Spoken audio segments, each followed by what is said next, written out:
Assalamualaikum warahmatullahi wabarakatuh. Nama saya Gita Selong dengan NPM 020423111013 kelas 5 manajemen. Saya akan menjelaskan soal-soal berikut. Soal yang pertama, pengambilan keputusan. Di sini tentukan alternatif yang harus dipilih berdasarkan kriteria maksimasi dan minimasi. Langkah pertama yang dilakukan, kita membuat tabel seperti yang di samping. Selanjutnya kita mengambil nilai tertinggi, itu untuk mencari kriteria maksimasi dari setiap alternatif, lalu memilih alternatif dengan nilai maksimum paling besar. Ini cocok untuk pengambilan keputusan yang berani ambil resiko. Langkah-langkah berikutnya, ambil nilai paling besar.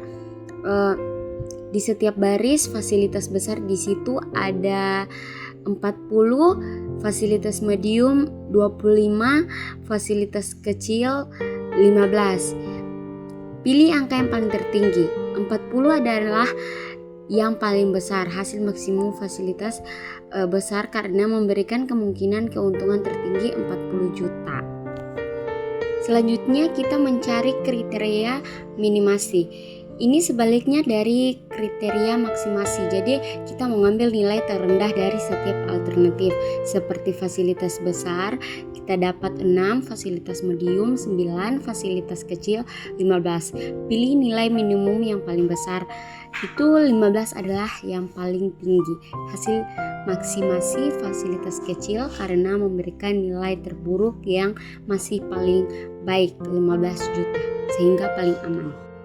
Dengan menggunakan dua pendekatan yang berbeda, maksimasi dan minimasi, hasil keputusan menunjukkan arah strategi yang berlawanan, bergantung pada sikap terhadap risiko.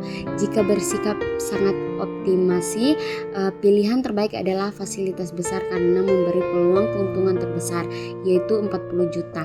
Jika bersikap sangat pesimis atau maksimisi, pilihan terbaik adalah fasilitas kecil karena terburuknya 15. Selanjutnya kita lanjut ke soal kedua, bagian penugasan. Persatuan Bola Basket mengadakan 4 pertandingan bola basket pada satu malam tertentu. Panitia mengirim 4 tim pendamping ke 4 pertandingan tersebut, sehingga total jarak yang harus ditempuh minimum. Adapun jarak tempuh tiap-tiap pertandingan dapat dilihat pada tabel di bawah ini. Langkah pertama yang kita lakukan itu membuat tabel seperti tabel 1 yang ada di samping.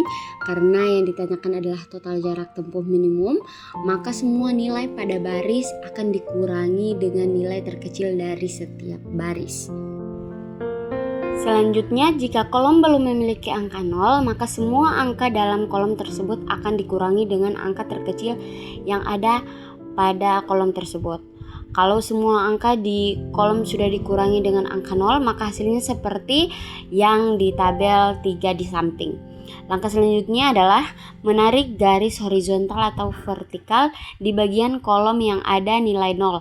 Hasil yang didapatkan ada 3 garis, 2 garis horizontal dan 1 garis vertikal. Karena jumlah garis yang didapatkan hanya 3, tetapi kolom dan baris ada 4, artinya tabel ini belum optimal. Langkah yang selanjutnya adalah merevisi dengan mengulangi langkah kembali.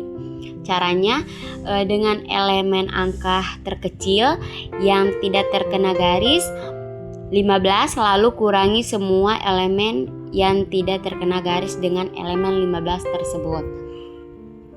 Untuk elemen angka yang ada pada perpotongan 2 garis, maka ditambahkan dengan elemen atau angka 15. Elemen atau angka yang hanya dilewati oleh 1 garis, elemen angkanya tidak diubah. Langkah berikutnya adalah membuat schedule untuk keempat tim ini.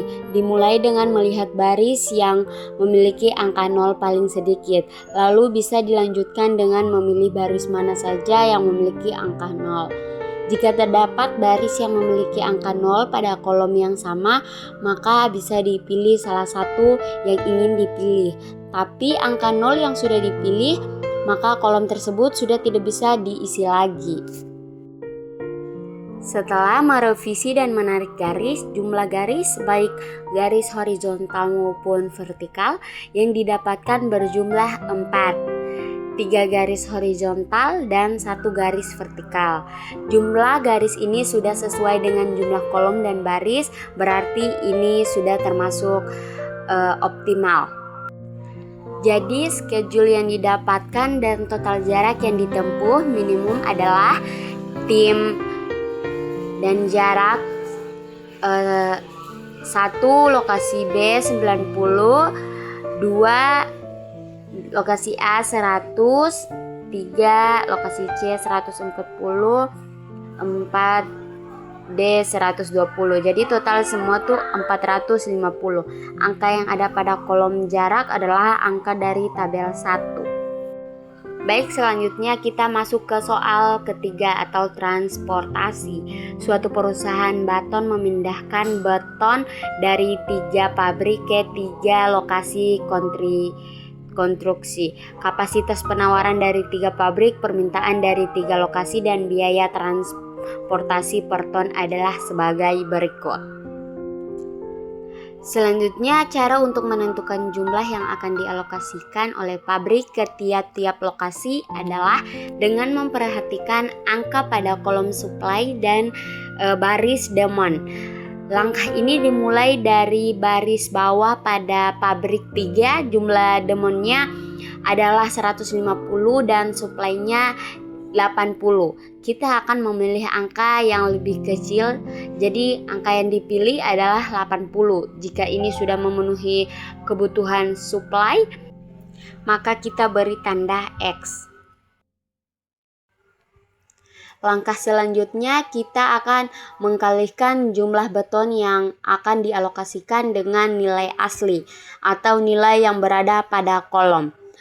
Jika sudah dikalikan, maka totalnya akan menjadi 2060.